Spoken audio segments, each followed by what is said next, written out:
আজকের সংক্ষিপ্ত এই লাইভটি যারা ইফতার করে রেস্ট নেবেন তাদের জন্য খুব অল্প সময়ের জন্য আমি লাইভটি করবো। রাতে আবার ইনশাআল্লাহ আবার হাজির হব।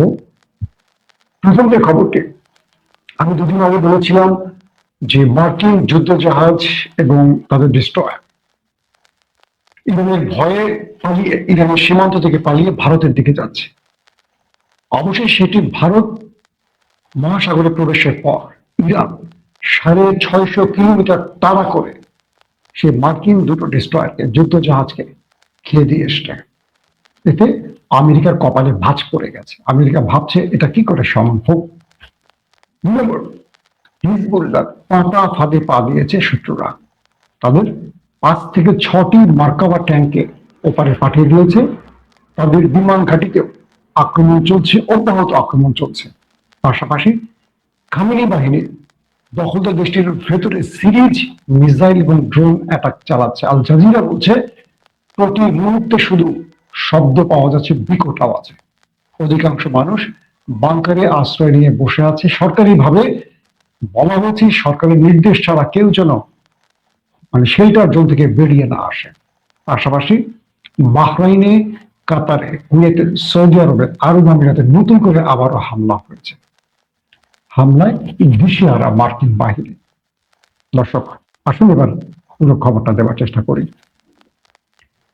ইরানের কয়েকটি গণমাধ্যম বা সূত্র দাবি করেছে ইরানের সর্বোচ্চ নেতা আয়াতুল্লাহ আলী খামেনির ছেলে মুজতবা খামেনি তিনি নতুন সুপ্রিম লিডার নিযুক্ত হয়েছেন। যদিও ইরানের রাষ্ট্রীয় গণমাধ্যম দাবি করেনি, এটা দাবি করা হয়েছে অন্যান্য গণমাধ্যম থেকে।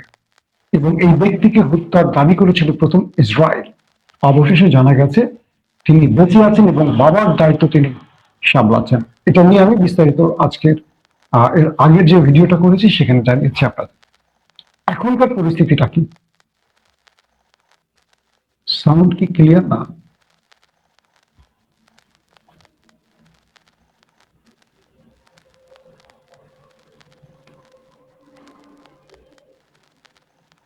আপনার কি সাউন্ড ক্লিয়ার পাচ্ছেন দাদা? আমাকে একটু কমেন্ট করেন তো।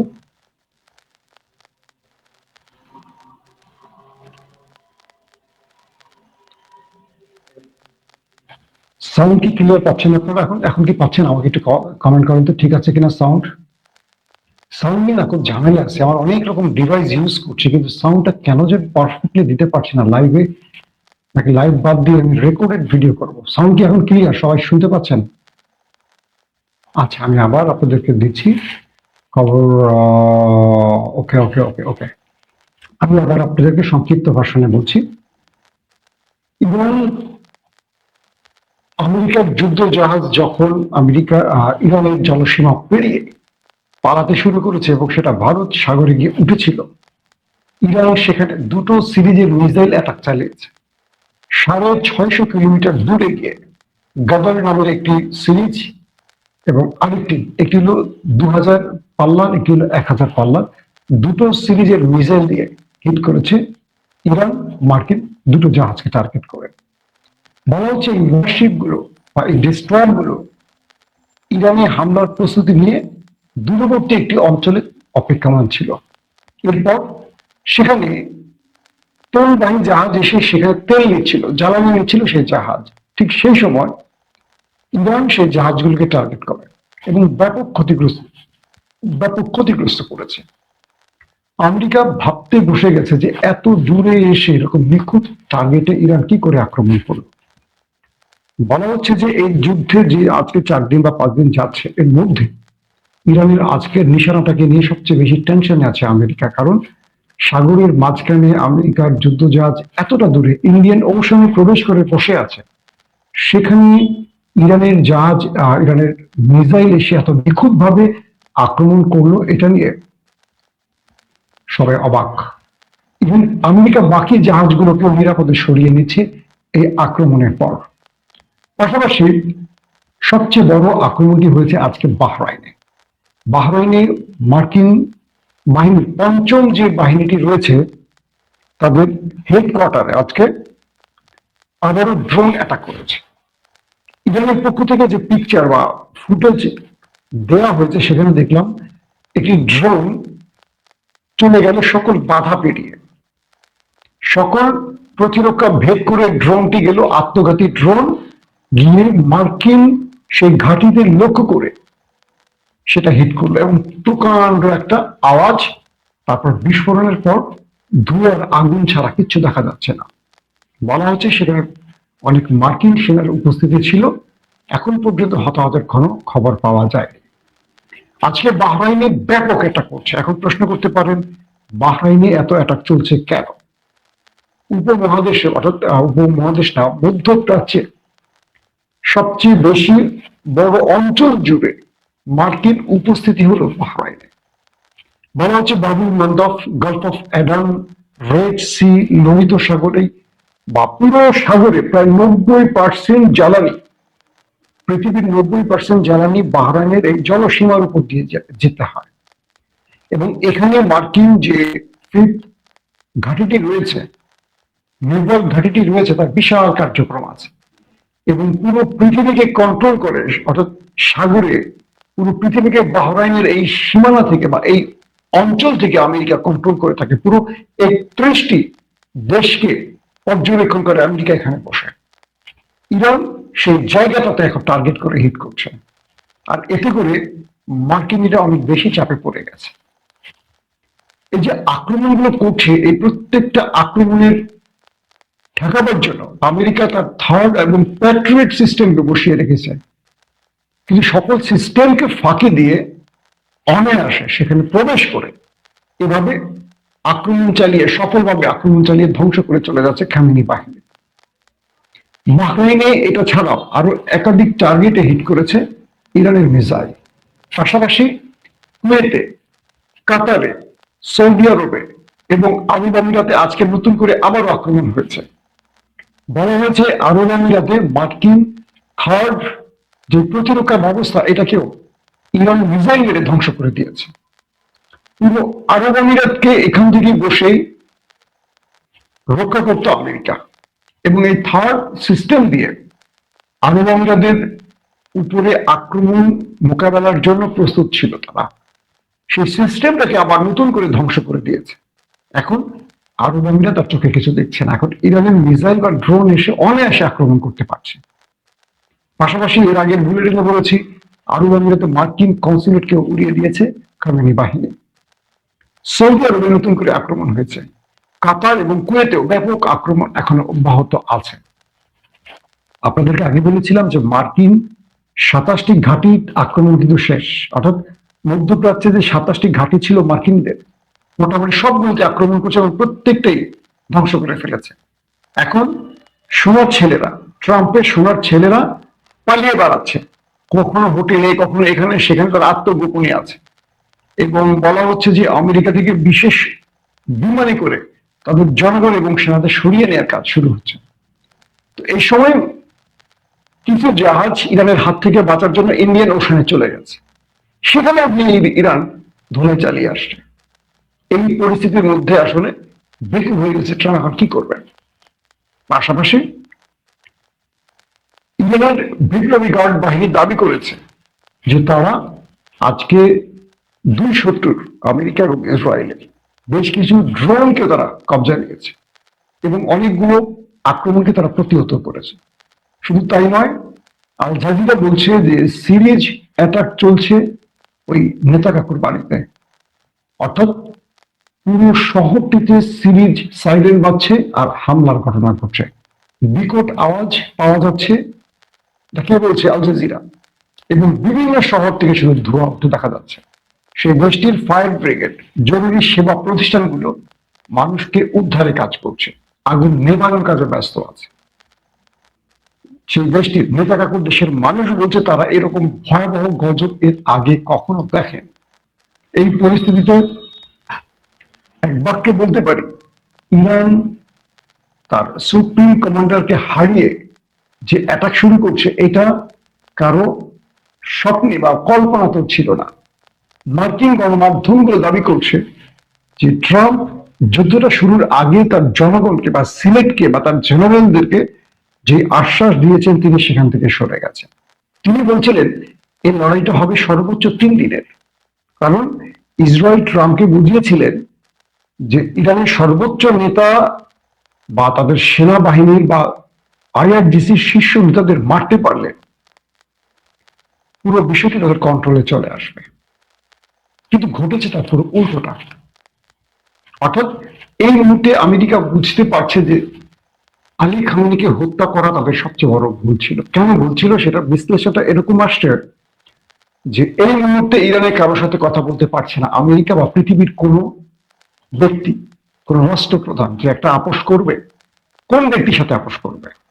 31টি আইআরজিসি টিম ভাগ হয়ে অ্যাটাক করছে। 31 জন নেতার সাথে কথা বলা সম্ভব? প্রত্যেকটি অর্থাৎ মোজাইক অপারেশন পদ্ধতিতে ইরান এখন অ্যাটাকে আছে। প্রত্যেকটি টিম তাদের নিজের মতো করে নির্দেশনা ছাড়া অপারেশন করছে। এখন আমেরিকা কার সাথে কথা বলবে? একজন জীবিত খামেনির চেয়ে মৃত খামেনি যে এতটা শক্তিশালী হবেন এটা পশ্চিমা দুনিয়া বুঝতে পারেনি। তারা এখন নিজের চোখ নিজেরা ছিঁড়ছেন। কারণ খামেনি বেঁচে থাকতে সব সময় আলোচনার টেবিলে বসতেন তিনি। তিনি চাইতেন না ইরান ধ্বংস হোক, তিনি চাইতেন না হত্যাযোগ্য বা এরকম বড় ক্ল্যাশ। তাই যখনই কিছু ঘটতো তিনি প্রতিশোধ নিতেন, বাট সামান্য পর্যায়ে নিতেন যাতে আলোচনার টেবিলটা খোলা থাকে। খামেনির মৃত্যুর পর আইআরজিসি পুরো পাগল হয়ে গেছে, কারণ এই খামেনি এই বিপ্লবী গার্ড বাহিনীটা বিপ্লব থেকে তৈরি করা হয়েছে। ইরানে যে 1979 সালে বিপ্লবটা হয়েছিল, এই বিপ্লবের পরই যে বাহিনীটা তৈরি করছে এটাই কিন্তু ইসলামিক বিপ্লবী গার্ড কো আইআরজিসি। তারা এখন তাদের সর্বোচ্চ নেতার প্রতিশোধ নিচ্ছে সমান্তালে। একসঙ্গে 12টা দেশের সাথে লড়াই করছে এই মুহূর্তে ইরান। একটা দেশ 12টা দেশের সাথে লড়াই করছে। আবার এই 12টা দেশের মধ্যে সবচেয়ে পাওয়ারফুল দেশ আমেরিকা রয়েছে। আবার পৃথিবীর সবচেয়ে উন্নত টেকনোলজির মালিক ইসরায়েল রয়েছে। পৃথিবীর সবচেয়ে ধনবান ধনকুবের রাষ্ট্র মধ্যপ্রাচ্যে রয়েছে। সবাইকে পেটাচ্ছে। আজকে আরব আমিরাত থেকে একটি স্টেটমেন্ট আসছে। আরব আমিরাত সরকার বলছে তারা ইরানের ব্যাপারে এখনো সহনশীল, তারা সুর নরম করছে, তারা চাচ্ছে ইরানের সাথে ডায়লগে আসতে। তারা বলছে যে ইরানকে তারা কোনো প্রকার আক্রমণে যাবে না, ইরান যেন তাদের ব্যাপারে একটু সমীহ করে। বুঝছেন, ধোলাইতে কাজ শুরু হয়ে গেছে। অর্থাৎ যে ধোলাইটা শুরু হয়েছে এই ধোলাইটা আরো আর নিতে পারছে না, রিয়াদ নিতে পারছে না, দোহা নিতে পারছে না, জর্দান নিতে পারছে না, বাহরাইন নিতে পারছে না। কারণ এই রাষ্ট্রগুলো যুদ্ধ বিগ্রহের বাইরে, এরা আরামায়েশের মানুষ, প্রচুর অর্থ আছে, আরামায়েশ করে তাদের জীবনটাকে তারা পার করতে চায়। সাউন্ড নিয়ে অনেক প্রশ্ন আসে, কেউ লিখছেন ক্লিয়ার, কেউ লিখছেন নট গুড। ভাই যাদের ভালো না লাগছে তাদেরকে আমি কিভাবে ভালো লাগাবো বলে।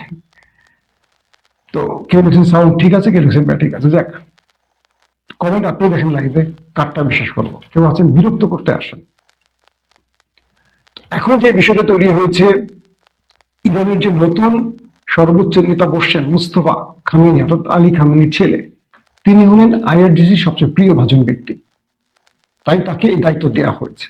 এখন পর্যন্ত অফিসিয়ালি ঘোষণা না করলেও তিনি তার মস্তানকে সামলাবার কাজটি করছেন, বাট তার নামটি প্রকাশ করা হয়নি যাতে তাকে হত্যায় আমেরিকা কোনো বিশেষ মিশন শুরু না করে। বলা হচ্ছে এই মুহূর্তে ইরান কয়েক বছরের পরিকল্পনা নিয়ে মাঠে নেমেছে। একদিকে তারা আমেরিকা ইসরায়েলের স্থল অভিযান ঠেকাবার জন্য পরিকল্পনা তৈরি করছে, অর্থাৎ ওই পথগুলোতে মাইন পোতার কাজ করছে।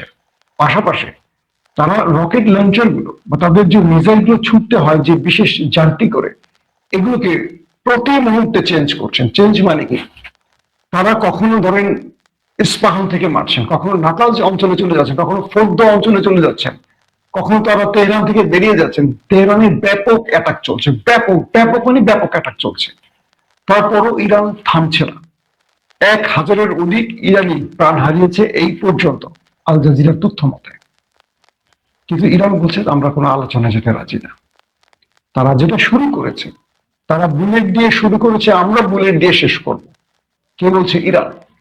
এই পরিস্থিতির মধ্যে এখন ভয়াবহ আকার ধারণ করেছে। কোন দিক থেকে কুল কিনারা পাওয়া যাচ্ছে না। পুরো হরমুজ প্রণালী বন্ধ করে দিয়ে তেলের বাজার উঠে গেছে আসমানে। ইউরোপ গ্যাস পাচ্ছে না, গ্যাস সংকটে ইউরোপ পড়ে গেছে।